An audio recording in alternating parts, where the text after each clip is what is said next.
वो कहते हैं ना कि जब बुरा टाइम आता है तो हर तरफ से आता है। आपको याद होगा देश की राजधानी दिल्ली हाई कोर्ट के जस्टिस यशवंत वर्मा के घर में मिले नोटों के अंबार ने काफी सुर्खियां बटोरी थी। ये खबर आग की तरह फैल गई थी। लोग हैरान थे।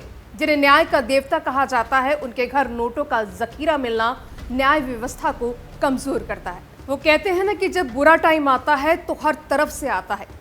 आपको याद होगा देश की राजधानी दिल्ली हाई कोर्ट के जस्टिस यशवंत वर्मा के घर में मिले नोटों के अंबार ने काफी सुर्खियां बटोरी थी। ये खबर आग की तरह फैल गई थी। लोग हैरान थे। जिन्हें न्याय का देवता कहा जाता है, उनके घर नोटों का जखीरा मिलना न्याय व्यवस्था को कमजोर करता है, सवाल खड़े करता है। इतना पैसा, वो भी एक जज के घर से। इस मामले का खुलासा कैसे हुआ, वो भी बड़ी दिलचस्प कहानी है। फिलहाल जस्टिस यशवंत वर्मा की मुश्किलें काफी बढ़ गई हैं। केंद्र सरकार ने जस्टिस यशवंत वर्मा के खिलाफ महाभियोग लाने की तैयारी में है। जी हां, ये एक ऐतिहासिक फैसला हो सकता है। लेकिन अब सवाल ये है कि ये महाभियोग क्या है और आखिर ऐसा क्या हुआ था कि उनका भांडा फूट गया। और उससे भी बड़ा सवाल, आखिर ये मामला इतना कैसे बढ़ गया। पूरी खबर आपको विस्तार से बताएंगे। नमस्कार, आप देख रहे हैं डीएनपी इंडिया। मैं हूं आपके साथ दीक्षा चौधरी। दरअसल कहानी शुरू होती है 14 मार्च 2025 को, जब होली की छुट्टियों के दौरान जस्टिस वर्मा के दिल्ली स्थित सरकारी बंगले पर आग लग गई थी। वे उस वक्त अपने घर पर नहीं थे। इस दौरान परिवार के लोगों ने पुलिस और इमरजेंसी सर्विस को कॉल कर आग की जानकारी दी। इसके बाद जब पुलिस और फायर ब्रिगेड की टीम उनके घर आग बुझाने पहुंची तो हैरान रह गई। उनके घर से भारी मात्रा में जले हुए नोटों का अंबार मिलने का दावा किया गया। मीडिया रिपोर्ट्स के मुताबिक ये नकदी इतनी थी कि इसने न केवल न्यायपालिका बल्कि पूरे देश की सियासत में भूचाल ला दिया। जस्टिस वर्मा ने इन आरोपों को सिरे से खारिज करते हुए इसे उनके खिलाफ साजिश बताया। लेकिन सुप्रीम कोर्ट ने इस मामले को गंभीरता से लिया और एक 3 सदस्यीय जांच समिति का गठन किया। सुप्रीम कोर्ट की इस समिति ने अपनी जांच में जस्टिस वर्मा के खिलाफ आरोपों को सही पाया, जिसके बाद 3 मई को सौंपी गई इस रिपोर्ट को तत्कालीन मुख्य न्यायाधीश संजीव खन्ना ने राष्ट्रपति द्रौपदी मुर्मू और प्रधानमंत्री नरेंद्र मोदी को भेजा, जिसमें जस्टिस वर्मा के खिलाफ महाभियोग की सिफारिश की गई।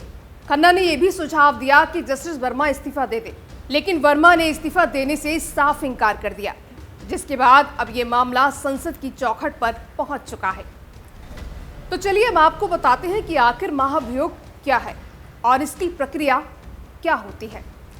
भारत के संविधान के अनुच्छेद 124(4) के तहत किसी हाई कोर्ट या सुप्रीम कोर्ट के जज को हटाने के लिए संसद में महाभियोग प्रस्ताव लाया जा सकता है।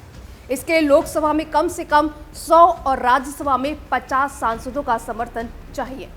प्रस्ताव को पास करने के लिए दोनों सदनों में 2/3 बहुमत जरूरी है। अगर ये प्रस्ताव पास हो जाता है तो राष्ट्रपति जज को हटाने का आदेश जारी करते हैं। लेकिन इतिहास में ऐसा कभी नहीं हुआ कि किसी जज को महाभियोग के जरिए हटाया गया हो।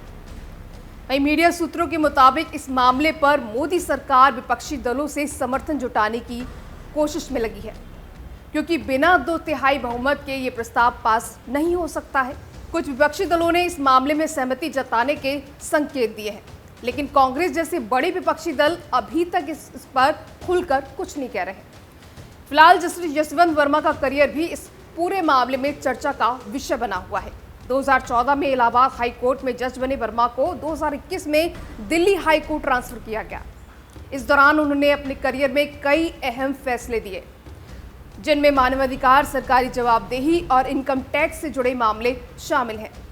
लेकिन इस तथाकथित कैश कांड ने उनकी छवि पर गंभीर सवाल उठाए हैं। लेकिन इस पूरे मामले में कई सवाल हैं जिनके जवाब सामने आना भी जरूरी है, क्योंकि जस्टिस वर्मा का दावा है कि उनके खिलाफ साजिश रची गई है और उन्होंने कहा कि उनके घर में कोई कैश नहीं था। वहीं दूसरी ओर सुप्रीम कोर्ट के पूर्व जज एसएन ढींगरा ने इस मामले में पुलिस की जांच पर सवाल उठाए। उनका कहना है कि क्राइम सीन को सील नहीं किया गया, जिससे सबूतों के साथ छेड़छाड़ की आशंका है। अब दर्शकों, आपको बता दें, अगर जस्टिस वर्मा के खिलाफ महाभियोग प्रस्ताव पास होता है तो यह भारतीय न्यायपालिका के इतिहास में एक पहली घटना होगी। लेकिन अगर ये प्रस्ताव पास नहीं होता है तो क्या ये न्यायपालिका की साख पर और सवाल उठाएगा। फिलहाल इस मामले ने सोशल मीडिया पर तीखी बहस छेड़ दी है। कुछ लोग इसे न्यायपालिका में सुधार की दिशा में बड़ा कदम बता रहे हैं। बहरहाल इस हाई प्रोफाइल मामले में सवाल कई सारे हैं।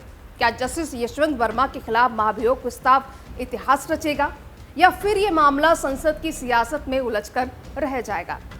फिलहाल ये सब कुछ अब संसद के मॉनसून सत्र पर निर्भर करता है। लेकिन आप क्या सोचते हैं हमारी न्याय व्यवस्था पर? अपनी राय हमें कमेंट बॉक्स में जरूर बताएं। इस वीडियो को लाइक, शेयर और चैनल को सब्सक्राइब जरूर करें।